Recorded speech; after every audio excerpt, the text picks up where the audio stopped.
It's a fact that the more advanced humanity gets, the more energy we need.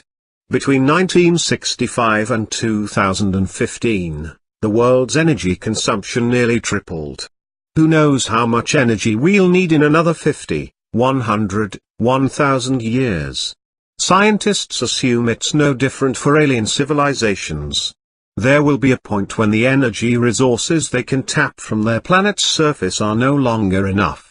Never fear, they'll probably have a Dyson sphere. Dyson spheres are the stuff of futuristic science fiction, so it might surprise you to learn that they were first conceived way back in the 1930s.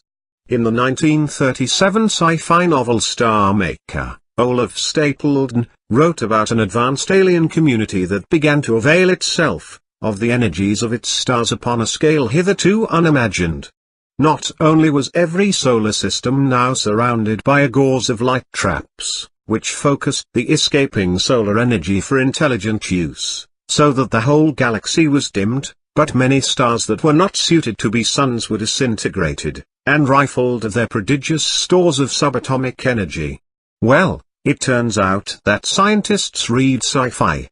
Theoretical physicist Freeman Dyson was so inspired by Stapledon's idea that in 1960, he published a paper in the journal Science laying out why and how an advanced alien civilization might create such a device, and how we might detect it if they did. Dyson used our own situation as an example.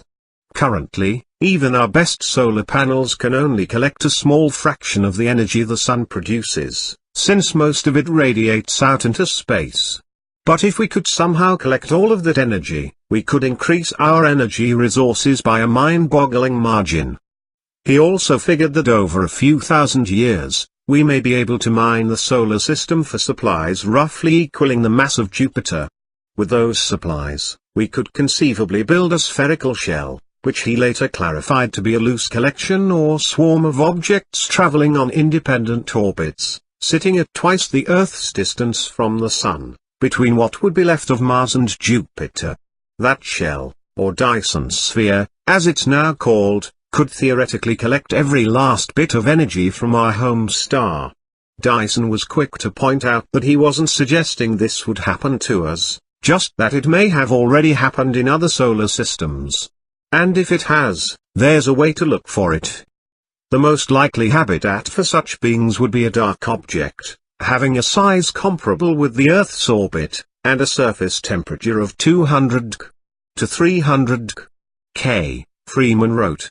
Such a dark object would be radiating as copiously as the star which is hidden inside it, but the radiation would be in the far infrared. If astronomers ever find an object that's dark in visible wavelengths of light but bright in far infrared wavelengths, dark and hot, basically, bingo. We've probably found ET. It's been more than half a century since Dyson proposed this new way of searching for alien life. Have we found anything? We've certainly thought so. In 2015, Tabitha Boyajian discovered a mysterious object that acted kinda weird. Dubbed Tabby's star, this star would experience weird fluctuations in its brightness, sometimes staying constant for a long period of time, other times dimming by a fifth and going bright again, other times dimming and brightening sporadically in rapid succession. You know, the way a star might dim if a Dyson sphere was being built around it. The star was so mysterious that Boyajian and her team raised more than $100,000 on a Kickstarter to help them study it. In January 2018, they had their answer: dust, probably. The dips in brightness changed depending on the color of light the team was measuring. If it were an alien megastructure like a Dyson sphere, you'd expect all of the colors to be blocked at once. But just the fact that scientists considered a Dyson sphere within the realm of possibility shows just how viable they believe this idea to be. As for now, we'll keep looking for dark, hot objects.